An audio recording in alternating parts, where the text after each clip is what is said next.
For consideration today are the following proposed waste to energy bills.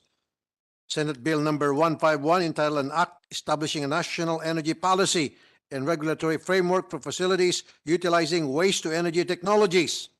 Senate Bill 177 entitled An Act Allowing the Use of Waste to Energy Technology for Electricity, Fuel and Heat, Generation and Other Purposes. Senate Bill number 989 entitled An Act Establishing a National Energy Policy and Regulatory Framework for Facilities Utilizing Waste to Energy Technologies. Let me acknowledge the presence of Senator Nancy Binay. Senator, thank you for joining us today. The chair hereby declares the presence of a quorum. May I ask the committee secretary to acknowledge the resource persons and guests in attendance today.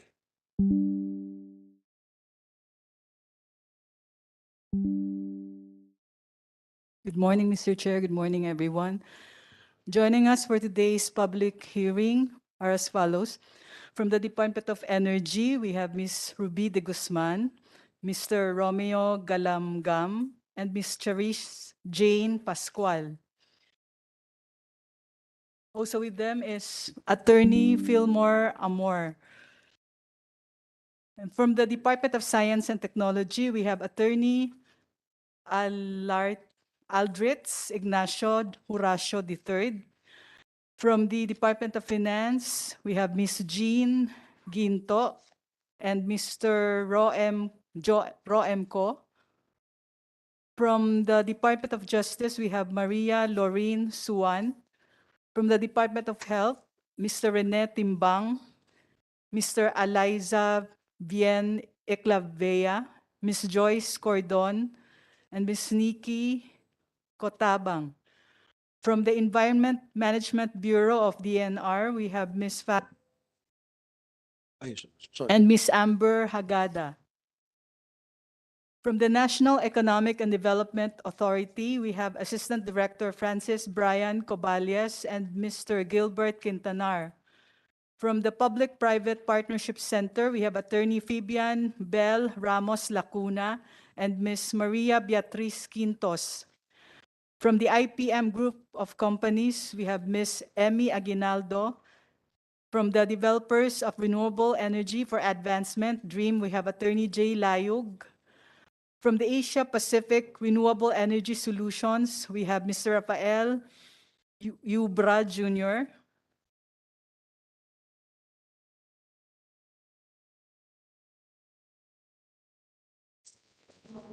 From the League of Cities of the Philippines, we have Magali Monterde. That's all for now, Mr. Chair.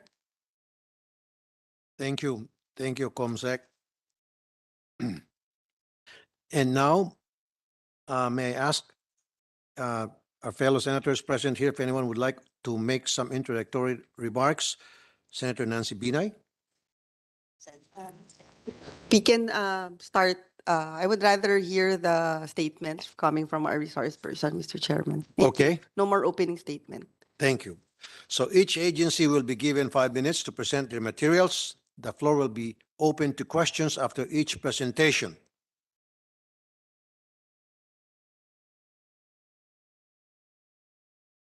But before this, meron bang representante tayo from National, the NEA, National Electrification Administration? COMSEC? Meron ba? We did not invite them. Okay. Sa next hearing lang siguro. Okay, thank you. Anyway, the committee now calls the Department of Energy's representative from the DOE, and we have Assistant Director, Renewable Energy Management Bureau, Ms. Ruby de Guzman.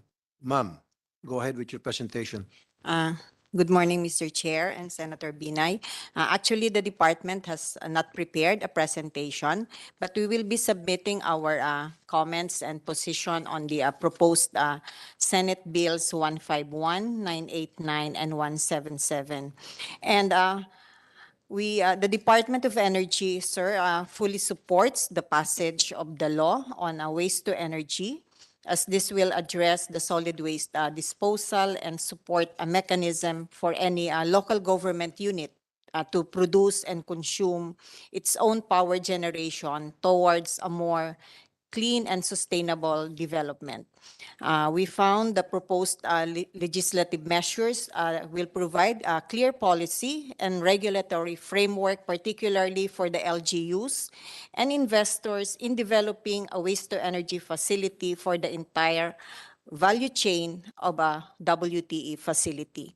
As the chairman is aware, we have participated fully in the last deliberation of the then Senate Bill 1789, wherein we really we did support the initiative and the objectives of the Senate bills, and we hope for the early passage, and the same time it will intend to resolve the solid waste management in the country. And moreover, the Senate bill will create the framework by which WTE technologies may be harnessed for energy applications in the process as a means of generating income. So that's our opening statement, Mr. Chair. Thank you. Thank you, Ms. Ruby de Guzman from the Department of Energy. Before we move on to another resource person, I would like to make a statement pertaining to waste to energy. What is it all about? The Philippines produces far more trash than it can manage. With a population of over 100 million, the Philippines produces more than 21 million metric tons of trash each year. And the pandemic has made it worse due to the increased usage of face masks and other personal protective equipment, as well as single-use plastics from food deliveries and online shopping. According to the Environmental Management Bureau, EMB, it predicts that 92 million tons of trash would be produced in the country between 2022 and 2025. At kaya po tayo nandito ngayon, kung hindi po natin maiwasan ang basura, mabuti pang pakinabangan na lang natin ito. Waste to energy, or WTE, is the process by which waste materials are converted into usable heat, electricity, or fuel through a variety of processes to produce energy.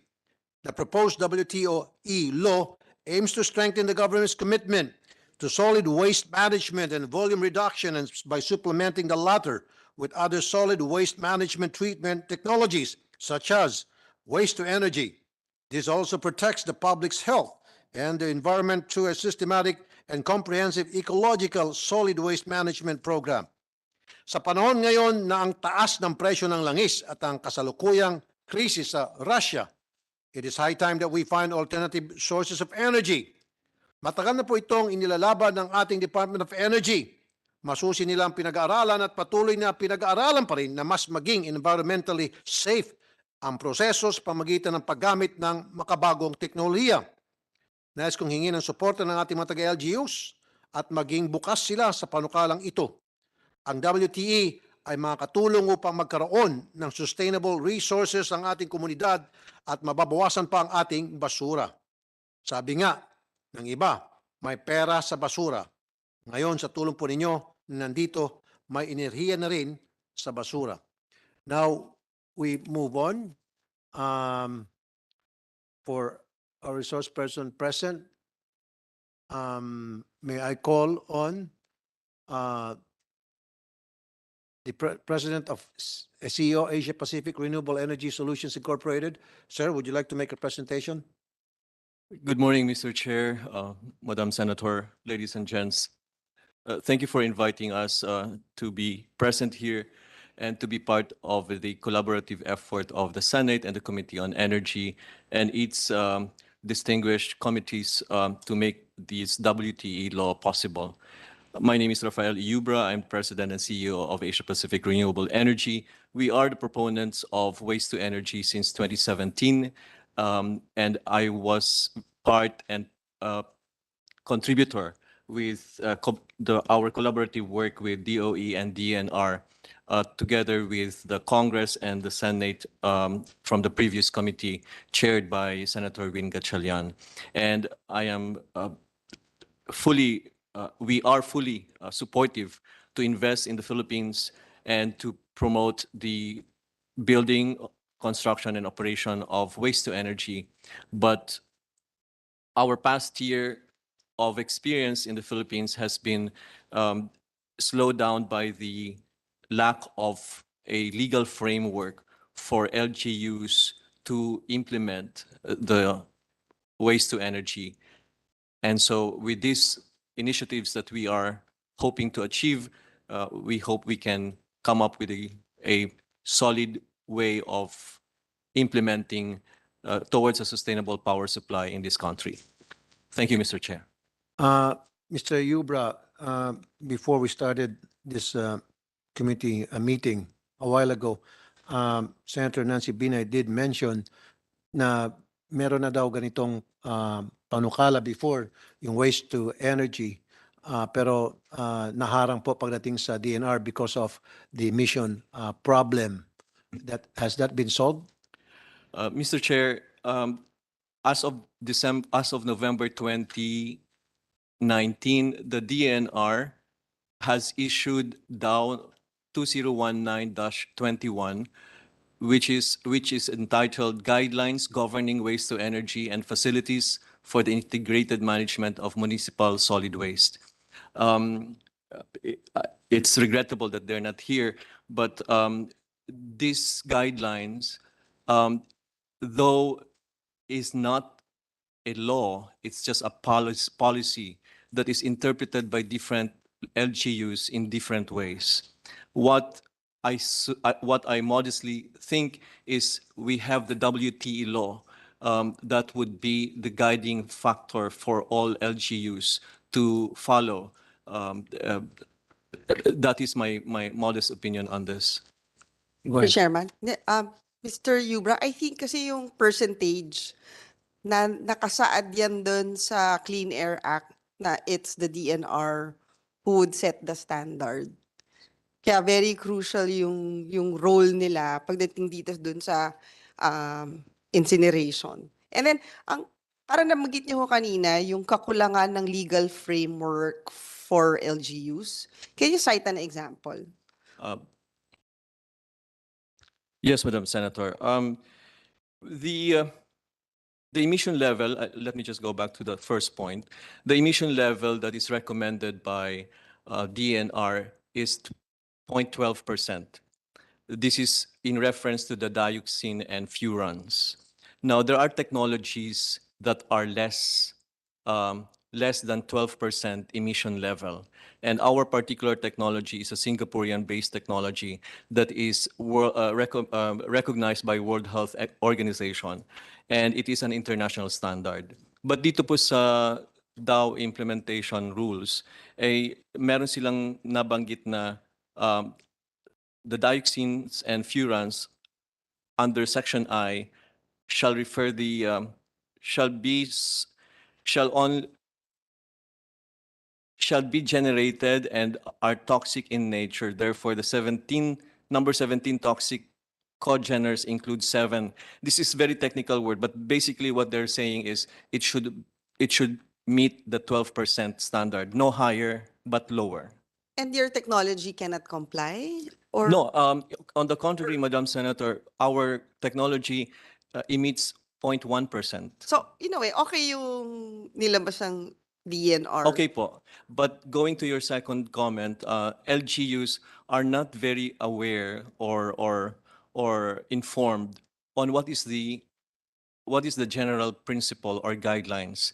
I wrote to DILG secretary, and he politely said that DILG has no mandate to tell LGUs or provinces to apply, adopt waste to energy. So everybody's confused. When it comes to investors like us, we just don't want to put our money in. We need to be sure that there are legal frameworks that also protects the interests of investors. Mr. Chairman, maybe Go ahead, Your Honor. we can invite a representative from DILG or Oh, we do have a meron na representative. ba? I think we have the LG Attorney Gino Lavarias. or somebody from LMP or League of Cities kasi parang base ho dun sa statement nyo, parang may hesitancy yung mga LGU That is correct. to go into this project. That is correct, Madam Senator. Of course, there is a political factor also. So that plays into the element of these projects that is considered very viable and of course helpful for our society. Pero may existing na ho ba tayo? As far as I know po, wala pa. Because parang dun sa explanatory note ni Senator Sherwin Gatchalian, parang there's 12 WTE plants. If I may, Madam Senator, Mr. Chair, yes, we have registered WTE projects, but none of which are operational, especially those that will employ a direct combustion technology. What we have right now are WTE technologies that are employing landfill gas, yung pong from the sanitary landfill, we get the methane gas out of the landfill, and then yun po, we have two projects of this in Payatas and in Montalban, and then we also have a waste to energy facility operating for own use, which uses a dry anaerobic digestion technology in Naga City, Cebu. So, and then we have projects also that employs gasification, a combination of anaerobic and gasification, but these are ongoing projects and currently doing permitting. And yun lang pong advance in development is in Pampanga, in Mabalacat City, wherein it is nearing its financial closing. So meron na po siyang environmental technology verification result from the DOST, and also they have already signed a PSA with a local distribution utility in Pampanga. So financial closing na lang po ang inaantay, and then towards ano na po siya, construction by next year. So what you're saying, Ms. De Guzman, meron na pala talagang WTE dito sa ating bansa. You did mention Payatas, Bulacan, Naga City, Cebu, and Pampanga. Okay. Now, Senator Nancy said meron daw sana project sa Davao na hindi natuloy. So anong naging problema sa Davao at samantalang dito po pala sa Payatas, Bulacan, Naga City, Cebu, Pampanga ay binigyan ng go signal yung pag-adapt dito sa WTE? Mr. Chair, on the Davao Waste to Energy project, this project is under a grant from the Japanese government, wherein the half of the grant has already been approved and already released by the government of Japan. Ang kulang na lang po, sir, is the counterpart fund that should be, kumbaga, it has been, last year, there was a release of more than, I think, 700 million for the counterpart fund. Pero kulang po kasi it should have been 3.4 billion that should be coming from the GAA. So yung pong kakulangan, ni-request po uli ng DNR for its 2023 budget. And meron ho ba for 2023? Yun po ang hindi pa namin nakuha yung official confirmation from the DNR if the DBM has approved yung pong additional na counterpart fund. And hanggang wala ho yung counterpart, hindi ho masisimulan tong project? Hindi po masisimulan kasi po yung grant would only cater to the hanggang dun lang po siya sa technology ng treatment, waste treatment. Yun pong power component, yung power generation, yun po yung to be funded by the counterpart fund. And grant ho to so wala hong utang? Hindi Wala to po. utang. Grant po yun. Yes, ma'am. At saka nagkaroon lang po kasi ng, there was the feasibility study was redone, na-recompute po kasi nga wala na po noong feed-in tariff when the project was nearing its, kumbaga, nung natapos po yung na-approve yung grant, wala na po yung feed-in tariff. So, nagkaroon po ng re-evaluation ng technical and financial viability ng project. Eh, yung grant was given to DNR and not to DOE? Opo, Si DNR po kasi ang magiging ano po doon.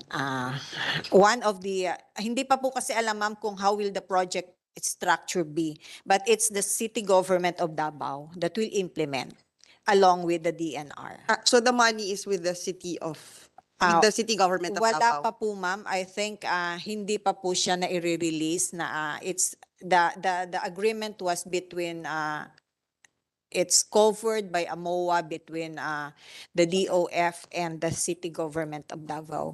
Hindi. So, nasa na ho yung 700 million? Yung 700 million ma'am, it's with the DNR. Yeah, Opo. pero since hindi na-implement yung project, so wala na to for, Yun na I nga, mean, yun na wala nga na po. to. Either treated na siya as savings or back to treasury. Siguro magandang malaman, Mr. Chairman, kung anong mangyayari ngayon dito sa 700 million that was funded for this year's budget. We have to know.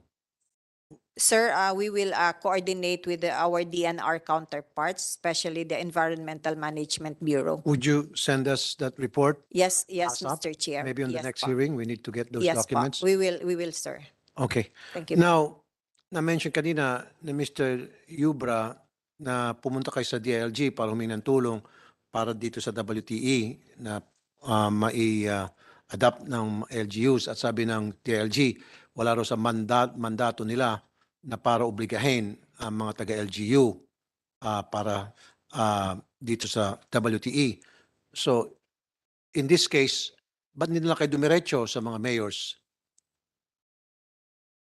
Mr. Chair, for the past 4 years, I've been traveling around the Philippines speaking to mayors and congressmen and governors.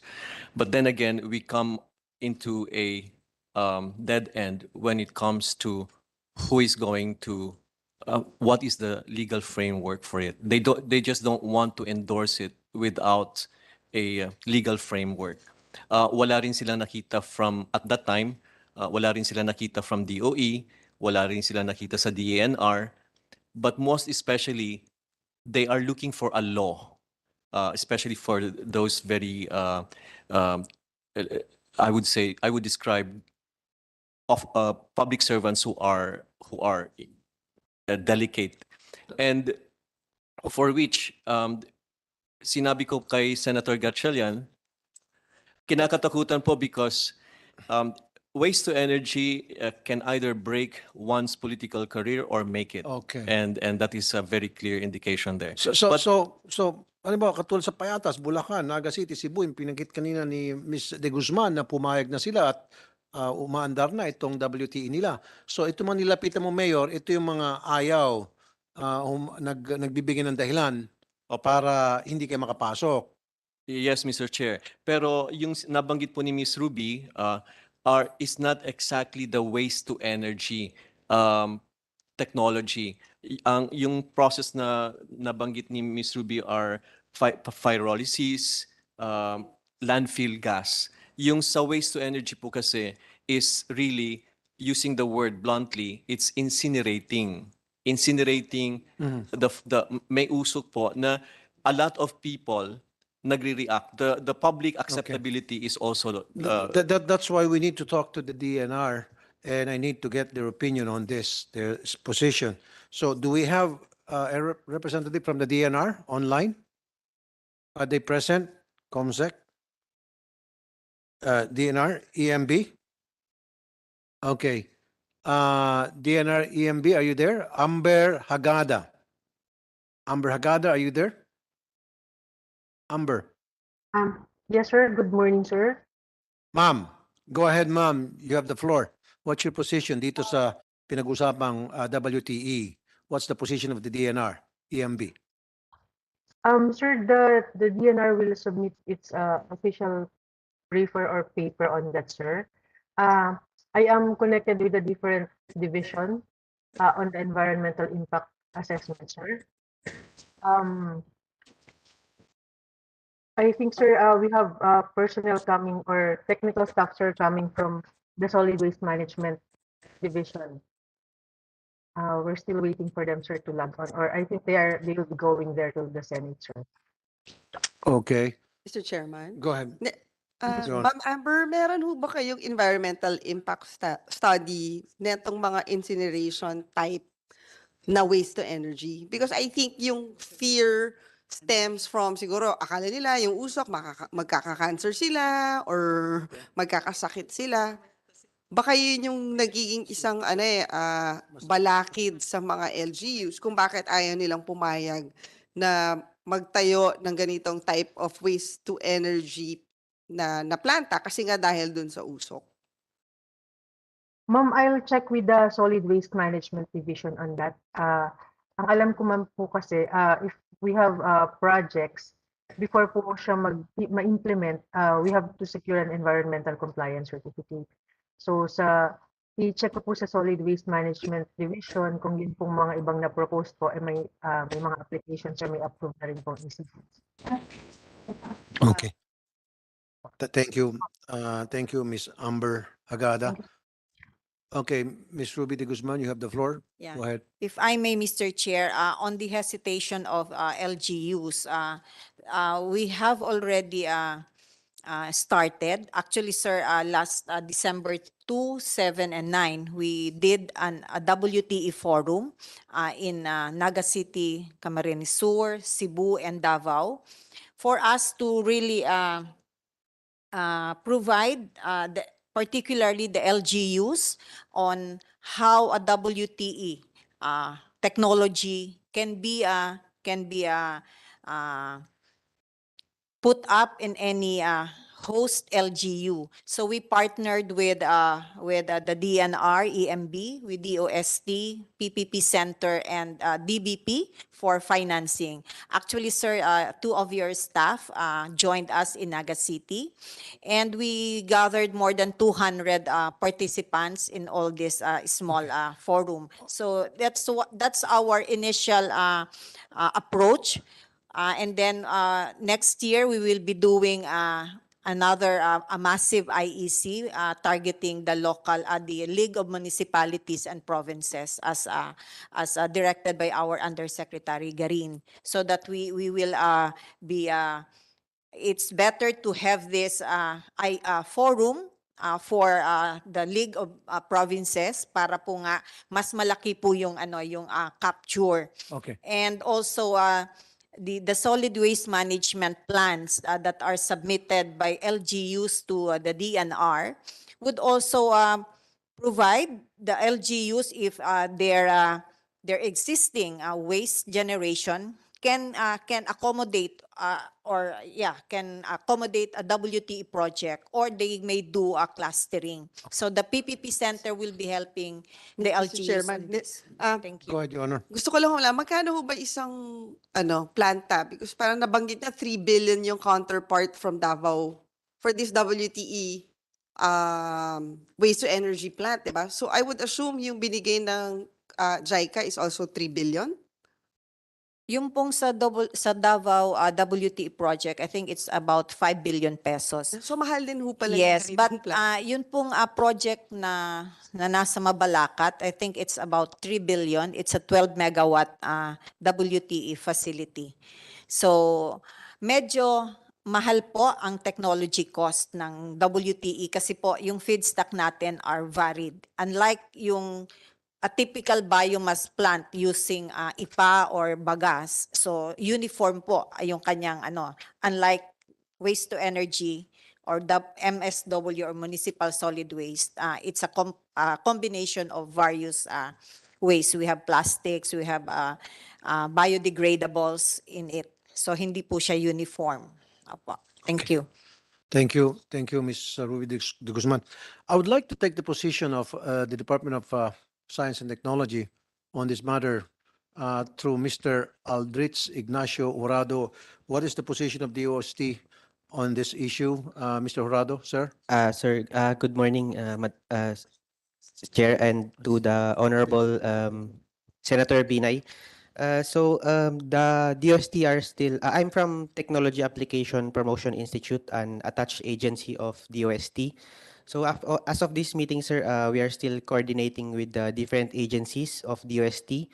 and we will submit our position paper as soon as possible, sir. But nevertheless, DOST fully supports these bills to address the problems on excessive solid waste management and the promotion of waste to energy to lessen, if not fully eradicate, solid waste, sir. Thank you, sir. Thank you, Mr. Horado. Now, I would like to address this question to Attorney Filmo C. Amor. Kanina, sir, nasabi nga ni Mr. Yubra, meron pong strong resistance from some LGUs, despite the fact, sabi po ni Ms. De Guzman from DOE, na meron kayong ginagawang forum, talking to leagues of municipalities, etc., etc. So ano pong nakikita niyong ways na kapag halimbawa meron pa ring resistance despite the fact na okay na po, nami-meet na po yung mga requirements, kasama na po yung nag-okay na yung DNR dahil okay na sa emission, pero despite that, ayaw pa rin ng mga taga-LGUs. Ano po yung nakikita niyong ways na para, hindi ko naman sabihin obliga, manduhan, yung bang makumbinsi man lang sila on their own without going to the DLG, kasi sabi ng DLG, wala raw sa mandate nila na obligahin itong mga LGU. So what do you propose, Attorney Amor? Thank you, Mr. Chair.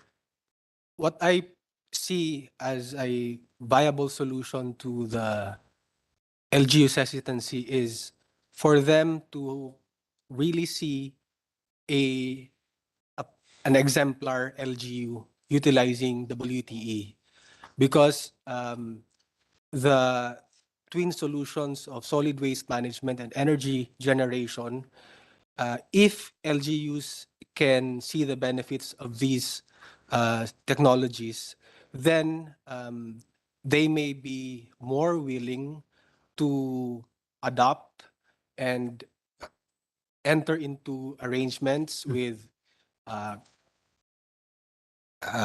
contiguous localities for clustering under Section 33 of the Local Government Code, or it may avail of financing from the PPP Center. The main concern, as I see it, is the environmental impact. But the DOE's position, as I understand it, is WTE may comply with environmental rules and regulations. In fact, there has been a Supreme Court decision stating that incineration is not absolutely prohibited so long as the WTE facility complies with the Department of Environment and Natural Resources applicable rules and regulations. So without compelling LGUs to adopt WTE facilities, inviting executives, local executives from the provinces, cities, or municipalities to visit LGUs which have adopted WTE technology may open up their horizons in adopting their technology in their own locality. Okay. May I add, Mr. Chair, Go ahead. with respect to providing the legal framework, our DLLO, Undersecretary Sharon S. Garin, have given us clearance to manifest to this honorable committee that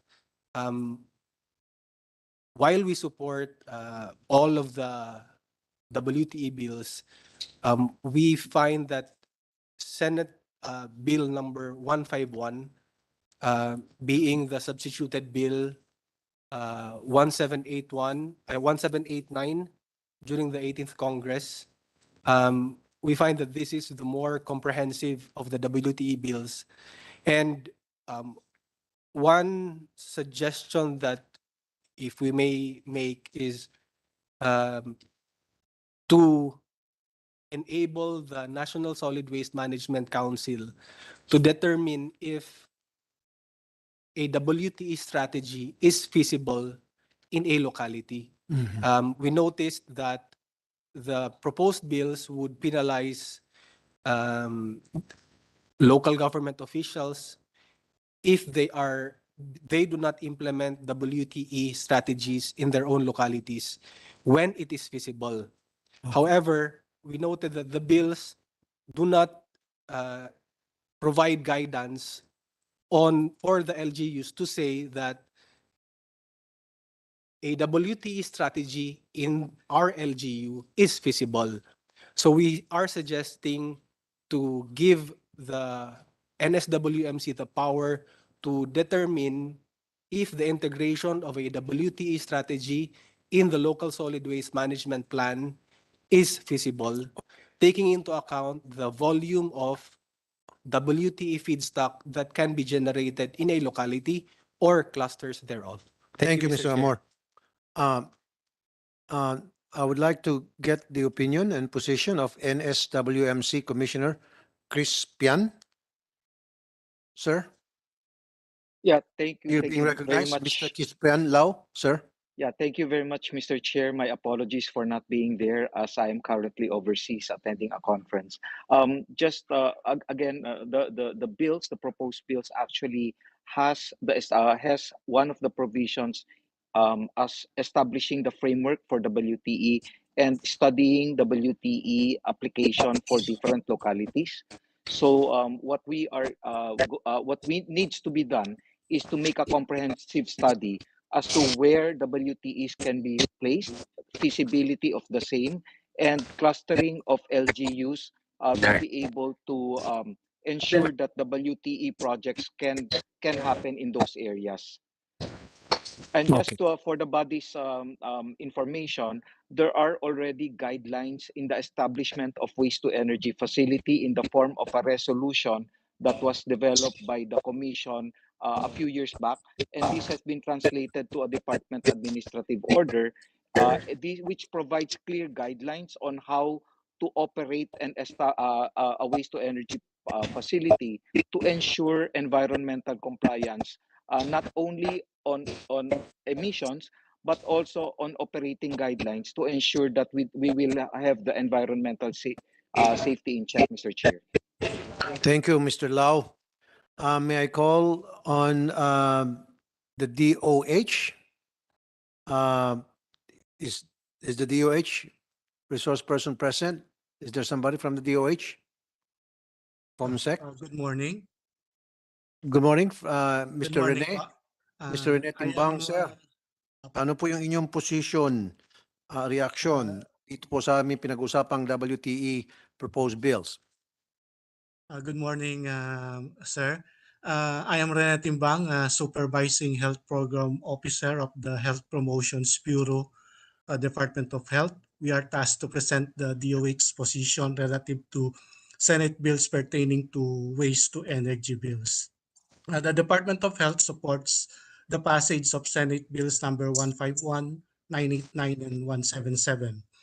The DOH recognizes the potential of waste-to-energy as a solution for the waste management problem in the country.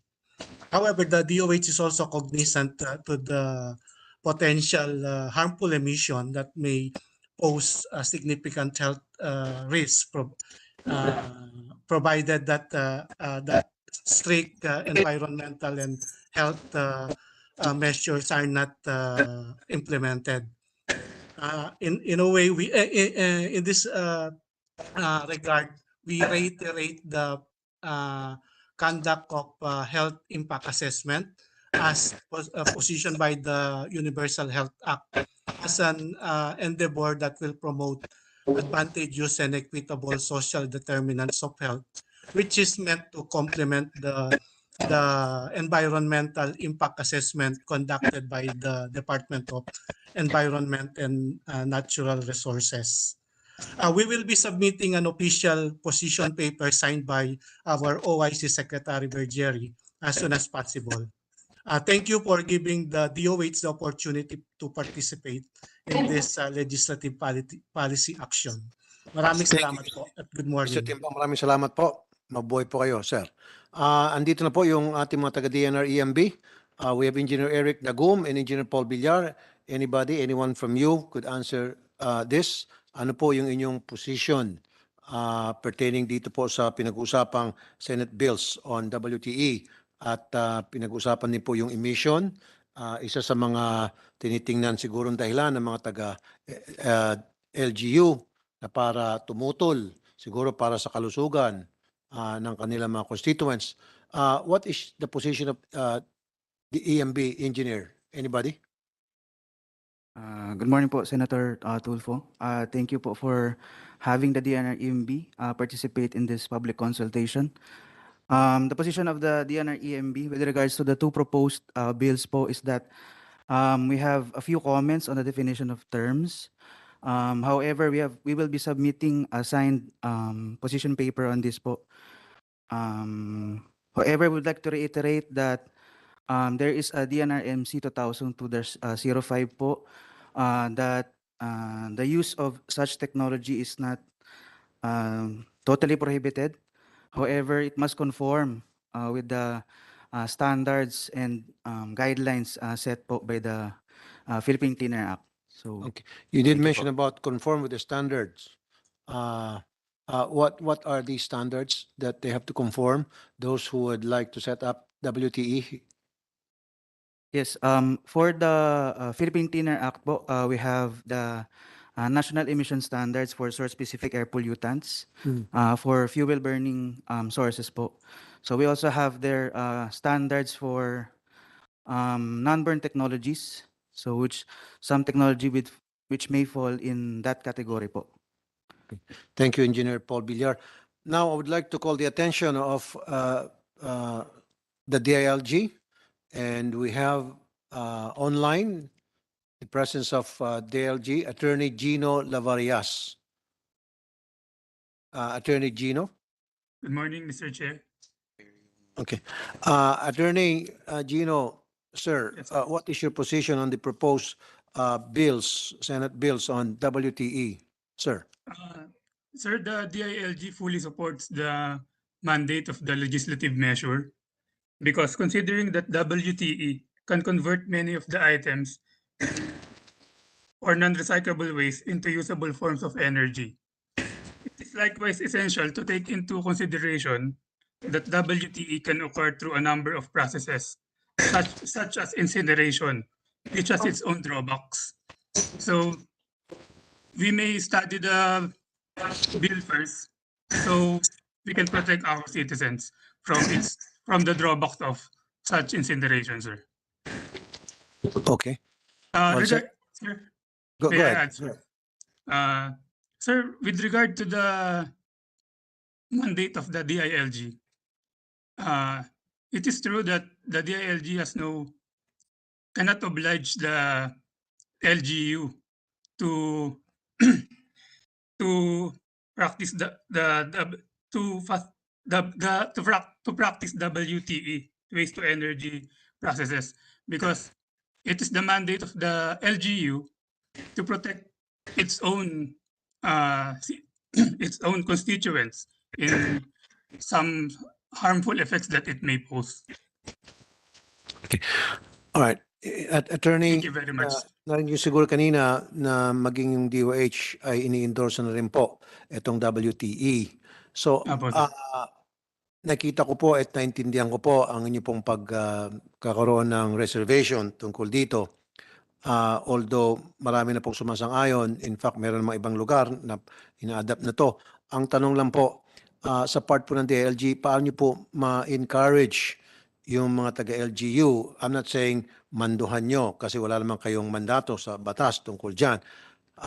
Ano po yung nakikita niyong ways na para ma-encourage nyo itong mga LGU na i-adapt ito dahil environmentally safe naman ayon sa DOH, and then yung DOST nagsalita na rin. So ano po sa tingin nyo ang pwede nyo magawa para kapag halimbawa na-clear na po sa iba't ibang agency nating pamalaan na okay pala itong WTE. So how would you encourage these people from the LGUs? Sir, we will encourage them by providing some materials from the DNR that these facilities or processes is safe to the environment. And as long as it will comply with the standards set by the DNR, as likewise that they said earlier. Okay. Thank you, DILG. Attorney Gino Lavarias. Sir, maraming salamat po. Thank you, sir. And now I'd like to call the attention of UP Diliman Environmental Engineering, who is present online. Do we have a representative from the UP Environmental Engineering? Good Comsa- morning. Ma'am, please introduce yourself. Yeah, good morning. I'm Annalisa Rolion from the University of the Philippines, Diliman. Our university itself does not have a position in itself, but for our group representing the environmental engineering, we support waste to energy strategies, and we also expect that still the principles of solid waste management, wherein we still prioritize reuse, recycling, in choosing the technology and best technology that is applicable to solid waste. So we're expecting that the non-recyclable are the ones that are going to waste to energy systems. And then we also are aware of possible impacts, but in the bill it is also stipulated that the DOH and the NR has the roles of monitoring such facilities.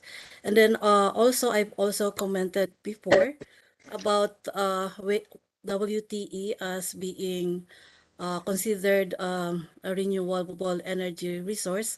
I think just the technicality of not all the possible feedstock to waste to energy are actually considered renewable. In other countries, what is considered renewable as feedstock is only the biogenic portion.